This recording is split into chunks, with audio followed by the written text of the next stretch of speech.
Today, I'm going to tell you a story so dark, it lingers in your chest long after it ends, set against the vast, unforgiving West, where silence weighs heavier than gunfire. And mercy is rarer than water. It's a place where faith and violence often wear the same face, and where a single moment can pull two broken lives onto the same brutal path. It all began with something small, a cellar door opening in the heat of August. Yet that moment was enough to shatter one life and quietly remake another. Before we kick off this adventure, don't forget to hit like on the video and let us know in the comments where you're watching from. Silas Hollis called himself a man of God, and he never missed a chance to make sure others heard it.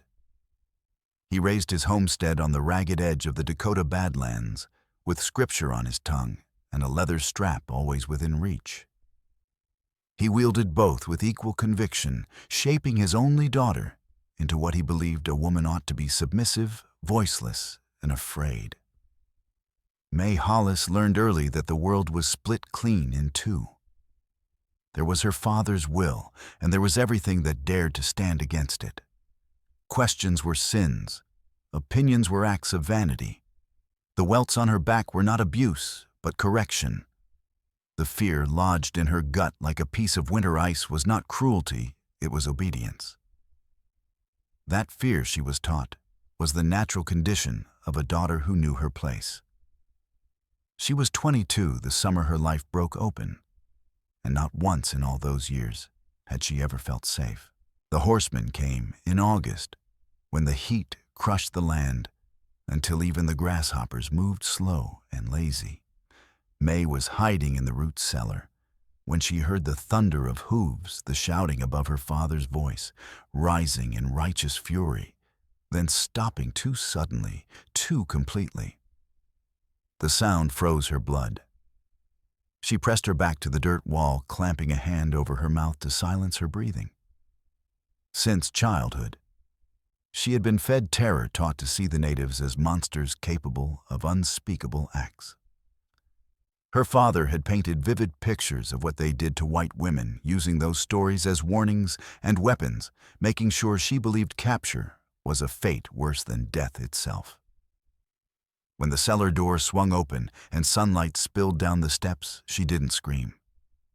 Screaming had only ever earned her pain. The man who descended was tall and spare, long black hair pulled back tight, his face cut hard as the Badlands stone itself. His dark eyes locked on her at once, sharp and measuring. They took in the threadbare dress, her fragile frame, the bruise on her cheek still yellowing at the edges. He spoke, but the words were foreign, rough sounds she didn't understand. His voice was low, almost calm, yet she flinched all the same, trying to melt into the earth behind her. He stopped instantly. He didn't advance. He stood at the foot of the stairs, hands empty and open, and waited. Silence stretched tight between them. Above, she heard movement, voices, boots, the sounds of her father's home being torn apart. Still, the man in front of her did nothing.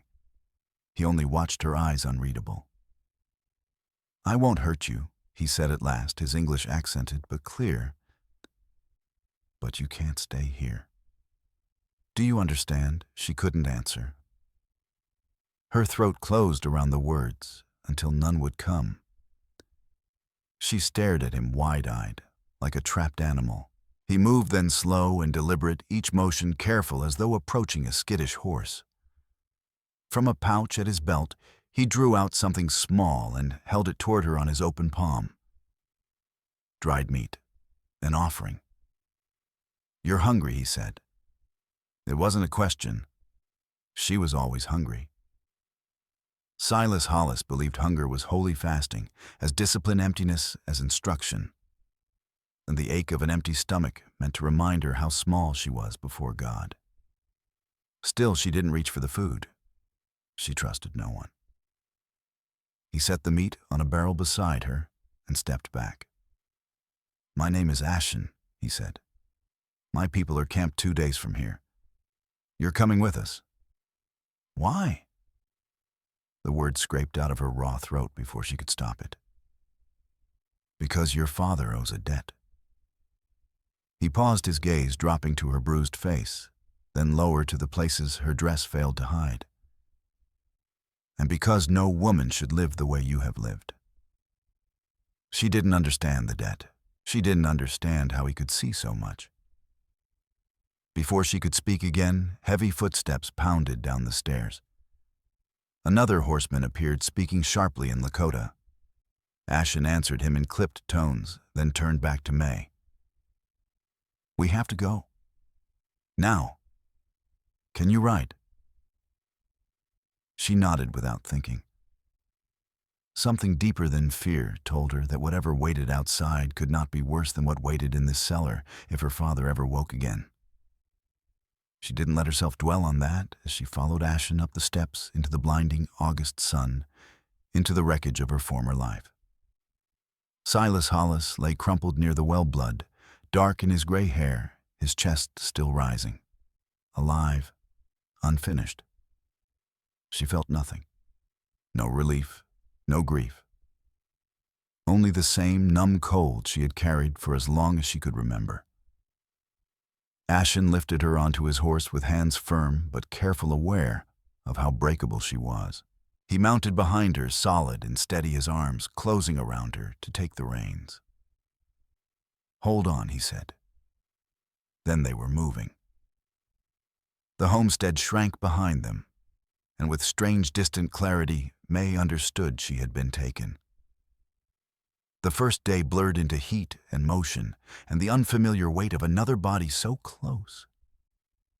Ashen pushed the horse hard, widening the distance between them and anything that might follow, while May clung to the mane, her fingers numb and white. She expected violence. She expected cruelty. She had been raised to believe these people were beasts, that they reveled in suffering, that a white woman meant nothing more than something to be used and discarded. Every mile she waited for the civility to crack, for the monster to show itself.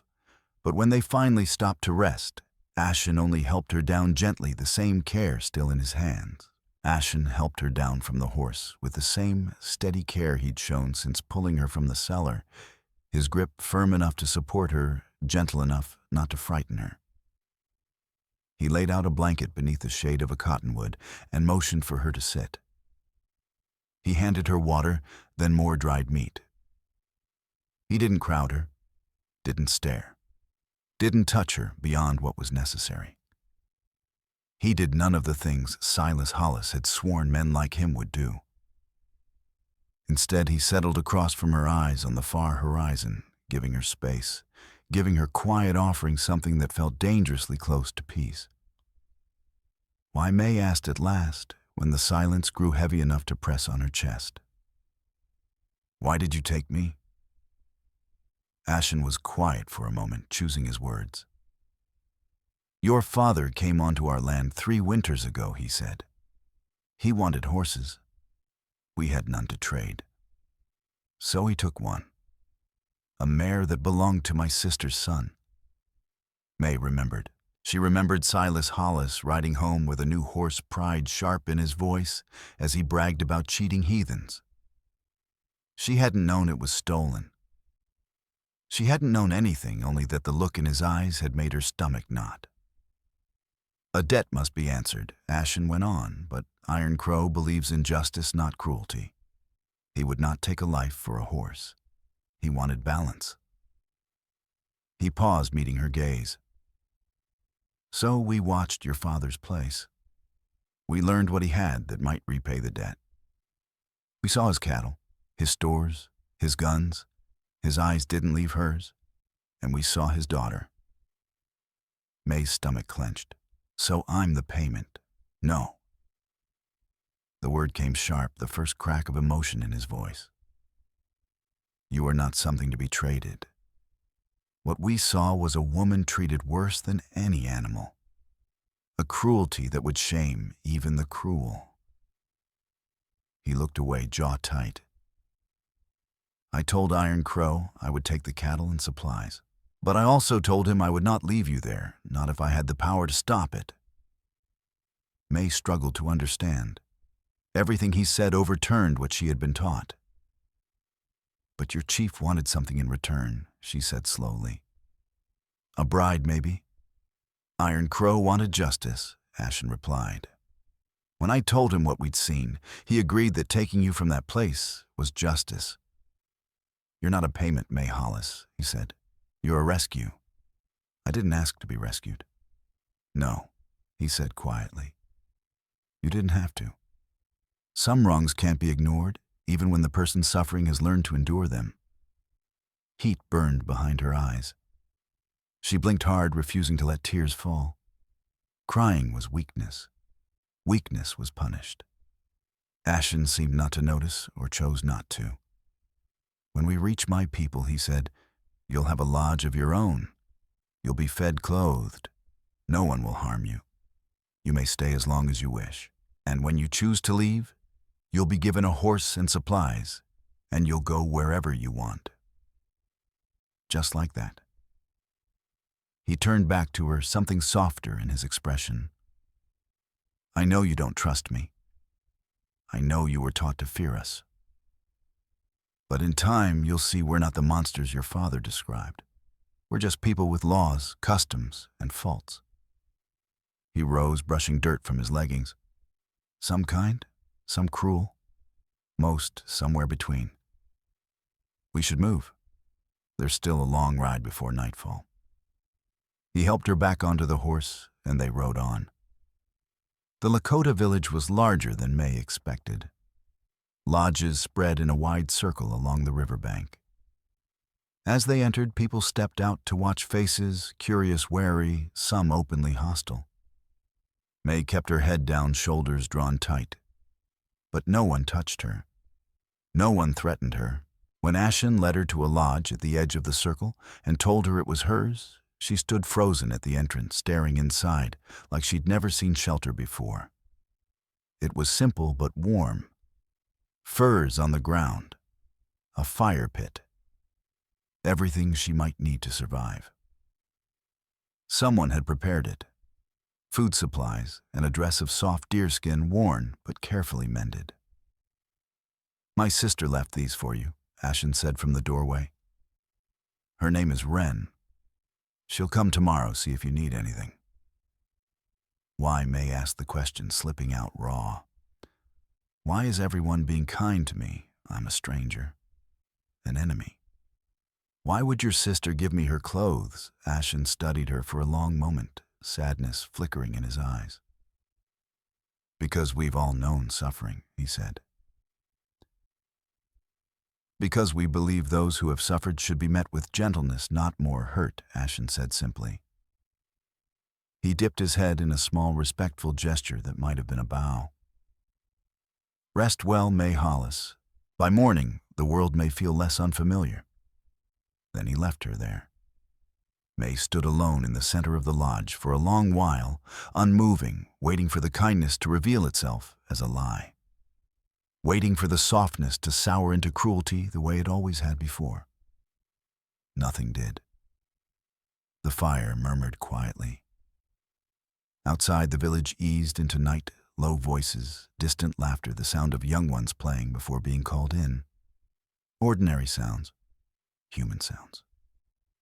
At last, her strength gave out, and she lowered herself onto the furs, letting her body rest. Sleep came poorly. It always had. Ever since she learned that her father's footsteps in the dark meant pain was on its way. Still, she slept some. And when sunlight seeped through the hide walls, she woke with a jolt, realizing she hadn't dreamed of Silas Hollis at all. Wren arrived later that morning. She was round-faced with gentle eyes and a smile that seemed to come without effort. Her English was broken, but she spoke fluently with her hands, showing May how to tend the fire, how to prepare the food, how to move through the small rhythms of daily life. She asked nothing about the bruises, said nothing about the way May flinched at sudden movement, or how she held herself like someone expecting a blow. She taught with patience and quiet warmth. And when she finally left, May was surprised by the hollow feeling that followed her absence, Days began to blur together, one bleeding softly into the next. May stayed mostly to herself, watching village life from the edges, learning its flow without quite stepping into it. Women folk gathered by the river to wash hides and trade stories. Hunters returned with fresh game divided, according to rules May didn't yet understand. Young ones ran laughing through the camp at all hours, and Ashen came to see her not every day, but often. He brought food bits of news, and sometimes nothing at all. He would sit by her fire in silence, asking for nothing, offering only his presence. She didn't know what to make of him, of any of it. "Why do you come here?" she asked one evening after he'd been sitting quietly for nearly an hour. "Would you rather I didn't? I don't know what I want," she admitted. "I don't know anything anymore." He considered that the firelight flickering across his face. "When I was a boy," he said, "my father was killed in a raid. I was 9 winters old." After that, he told her he stopped speaking, stopped playing. He ate only when forced. He wanted to disappear. May looked at him and recognized something familiar in his eyes, a shared fracture. What changed? "There was an old woman in our village," he said. She had lost her own children to sickness years before. She knew what it meant to carry grief too heavy to hold alone. His gaze drifted. "She didn't try to fix me. She didn't tell me to be strong. She didn't tell me to forget. Every day," he said, "she came to his lodge. Sometimes she told stories. Sometimes she brought food he was too numb to eat. Sometimes she said nothing at all. But she always came," he said, "until one day I realized I was waiting for her." "And that helped," May asked quietly. "It reminded me I wasn't alone, that someone saw my pain and cared even if they couldn't take it away." May was silent for a long time. Then she asked, "Is that what you're doing with me? Something like that?" "Why?" Her voice shook. "You don't even know me. I know enough." His eyes met hers across the fire. There was no expectation in them, no demand, only a steady warmth that made her chest ache. "I know you're brave, even if you don't feel it. I know you survived things that would have broken others. And I know you deserve to be seen. Not as a burden, not as something owned or disappointing, but as someone who matters." The tears came, then deep, wrenching sobs she'd been holding back since the cellar. Since long before that. They tore out of her in waves she couldn't stop. Ashen didn't touch her. He didn't offer words meant to fix what couldn't be fixed. He stayed. He sat across the fire, steady and unmoving, a quiet promise that she wasn't alone. When the tears finally eased, she felt hollowed out, like a wound finally drained of poison. "I'm sorry," she whispered. "Don't be," he said. "Grief isn't weakness. It's the heart letting go of what it can't carry anymore." She wiped her face, suddenly aware of how she must look, swollen eyes, hair slipping loose, composure in pieces. "You must think I'm foolish." "I think you're human," he said. "And I think you were never allowed to feel." He rose slowly.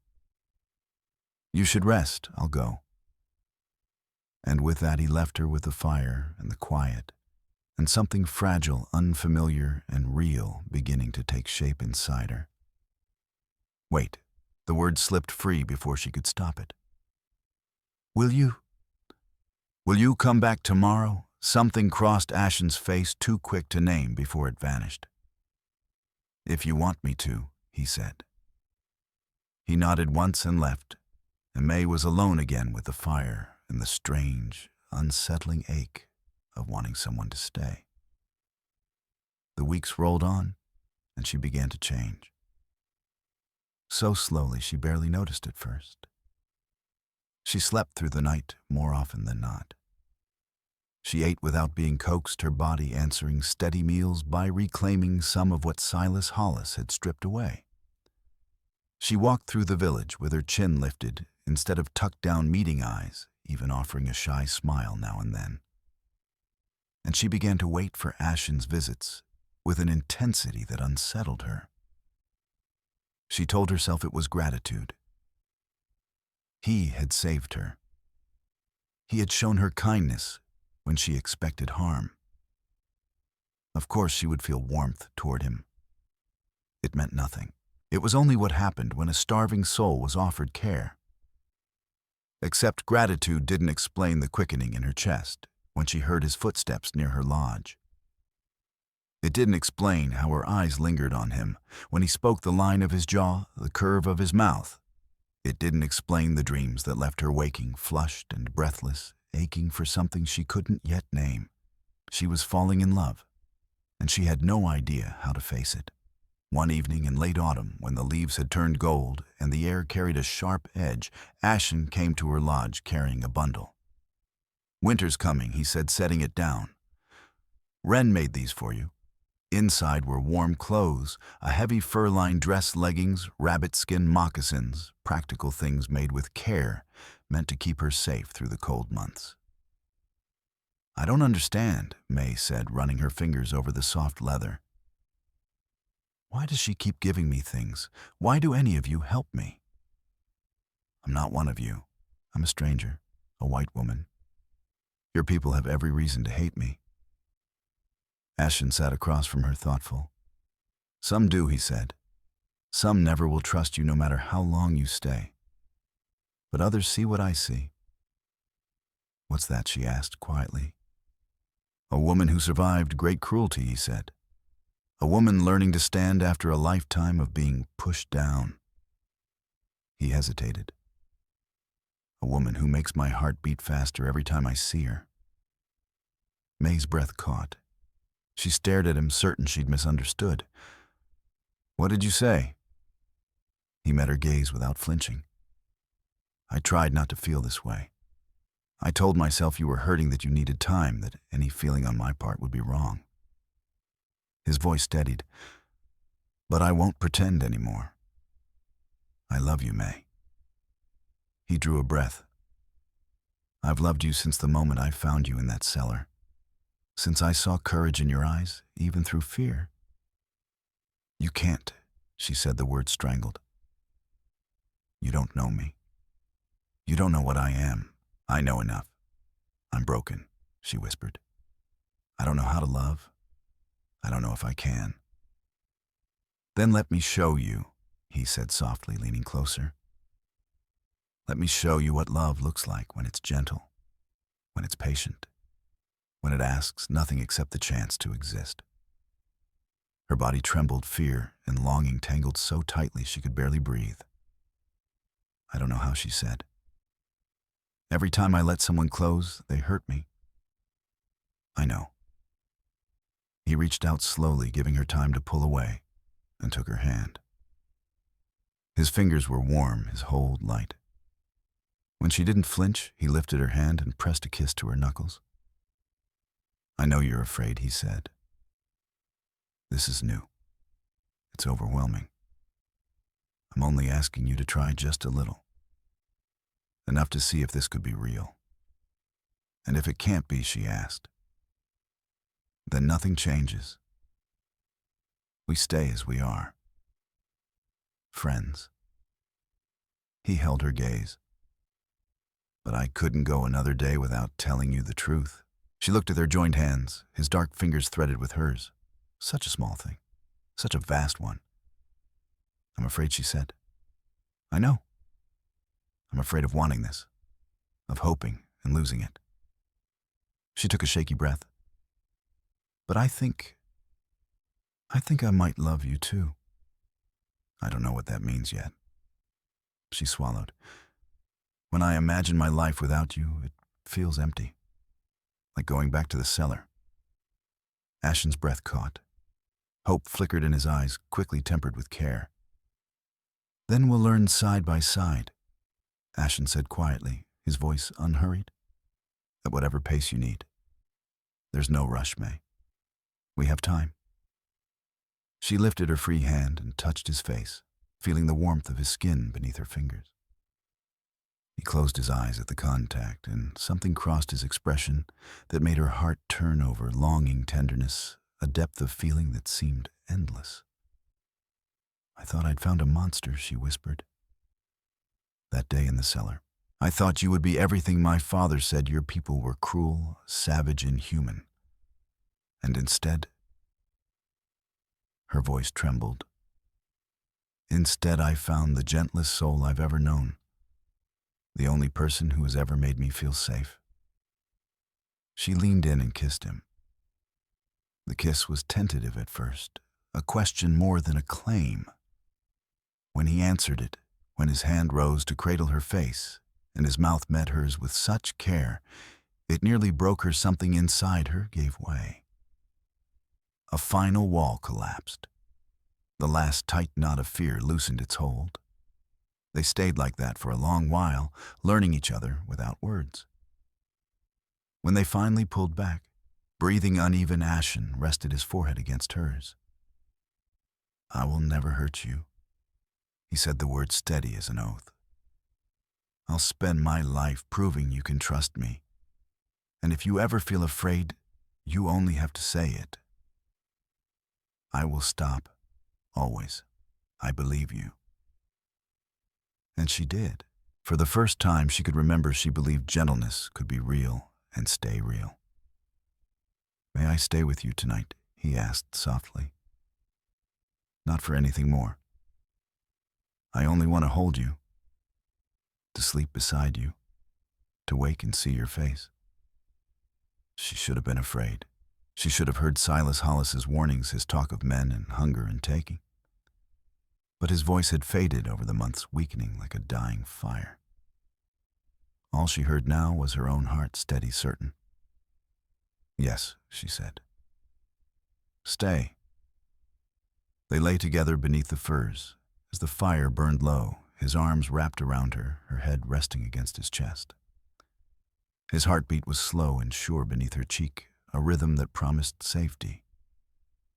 "I never thought I could have this," she murmured into the dark. "I never thought anyone would want me. I want you like this and every other way," he whispered into her hair. "I want your mornings and your evenings and everything between.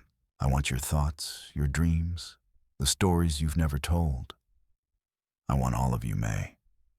Not who your father tried to shape, but who you're becoming. What if you don't like what you find? Then I'll love it anyway. That's what love is. Not perfection, acceptance." She pressed closer, his warmth seeping into her bones, chasing away a chill that had nothing to do with the night. "Tell me what you want," she said. "For your life." After a moment he spoke. "I want peace. For my people. For myself. A home safe from soldier sickness, all the things that keep taking from us." He drew a breath. "I want children who know their language, their stories, who remember where they come from." Then softly, "And I want you. Beside me through all of it. Even if I can't give you everything you are, everything I need," he said.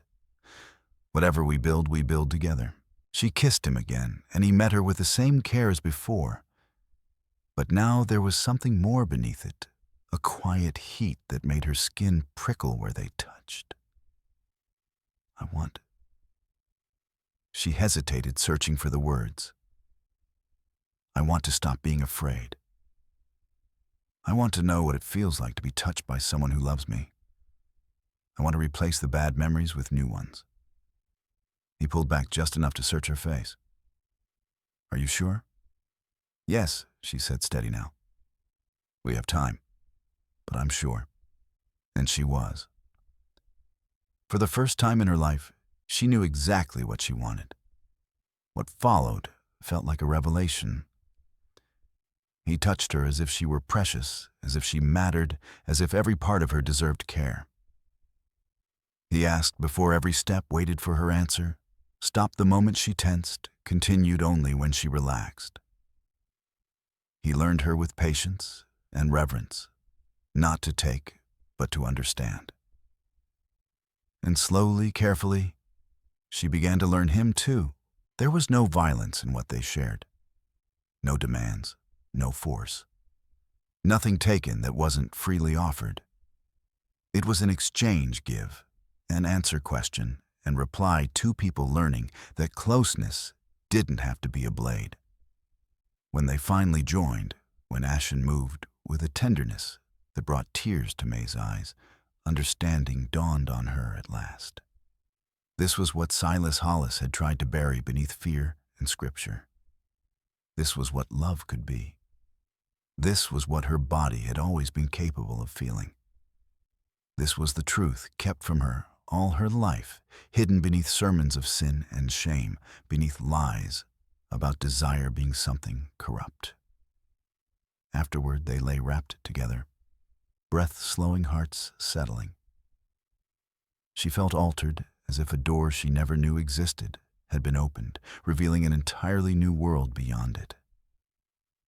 "I love you," she said, the words coming easier now, steadier, no longer trembling. "I love you, Ashen. I don't know what the future holds. I know I'll still feel fear sometimes. But I want a life with you, whatever shape that life takes." He drew her closer, his lips resting against her temple. "Then we'll build it together," he said. "One day at a time, one moment at a time, for as long as the Creator allows." The winter that followed was the happiest May had ever known. She moved into Ashen's lodge, becoming his wife in the eyes of his people, even if not by the rights she had been raised with. She learned to tan hides, to cook the foods of the camp, to speak enough of the language to be understood. Among the women folk, she found acceptance slowly earned through work, patience, and genuine care. Each night she fell asleep in the arms of a man who loved her, who treated her with gentleness and looked at her as though she were the most precious thing he knew. The nightmares didn't vanish completely. Some nights she still woke, gasping, her father's voice echoing in her mind, and the ache of old wounds stirring beneath her skin. But Ashen was always there, drawing her close, murmuring softly, until the fear loosened its grip. "He can't hurt you now," he would say. "You're safe. You're loved. You're home." And slowly, she began to believe it. Spring came early that year. Snow melted into rushing streams that fed the river beside the camp. One morning, May stood at the water's edge, watching the sun lift over the plains, and felt something so unfamiliar she barely recognized it. Hope. Ashen came up behind her, his arms sliding around her waist, his chin resting on her shoulder. "What are you thinking?" he asked. She leaned back into his warmth. "About how far I've come, how everything has changed. 6 months ago, I was hiding in a cellar, counting heartbeats until the next punishment. And now," her voice caught, "now I'm standing by a river in a land I never knew existed, married to a man I never imagined I could love, feeling things I never believed were meant for me." She turned in his arms. "You saved me. I know you say I saved myself, but you gave me the chance." "I only showed you what was already there," he said gently. "You did the rest. We did it together." He smiled, one of those rare full smiles, and kissed her softly. "Together," he said. "Always." May thought of the girl she once was, the one who flinched at every touch, who expected pain from every kindness. Then she thought of the woman she was becoming, someone who could love and be loved, who could trust and be trusted. They were not separate people. The scars remained and always would. But they no longer defined her. She had been taken from her father's house by a man she'd been taught to fear. She had expected a monster. Instead, she found gentleness, kindness, love. And in finding those things, she found herself. Years later, when her hair had turned silver and her bloodline gathered around her asking for stories, she would tell them about the raid, about the cellar, about the man who descended the steps with empty hands and a gentle voice. "Were you scared, grandmother?" they would ask. "Yes," she would answer, terrified. "I was taught to fear your grandfather's people all my life." But he wasn't frightening. She would smile, remembering the young man who sat by her fire night after night, asking nothing, giving everything. Number.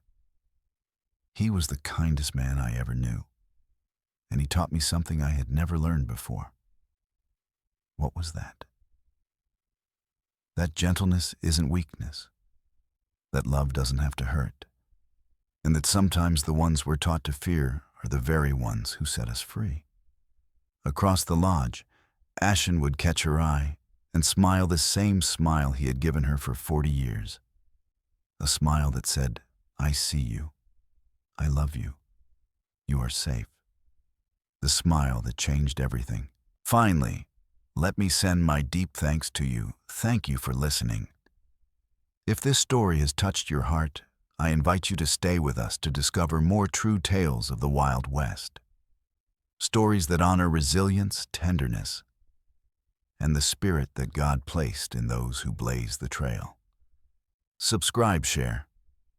Leave your thoughts in the comments and join us once again to journey across this untamed land. Thank you. Aviso legal/disclaimer. These stories are crafted purely for entertainment and may contain imaginative additions or dramatic interpretations inspired by old frontier eras. We use AI-based resources, voice imagery, and drafting as part of our creative process. But every final detail is carefully reviewed and shaped by human effort to preserve emotional depth and authenticity. We strictly follow YouTube's rules regarding AI-generated content and refrain from deepfakes, altered identities, or misleading representations. All images, sounds, and related materials are lawfully obtained. Please do not reuse, modify, or distribute any portion of this content without written permission. Thank you for valuing creativity, respect, and original work.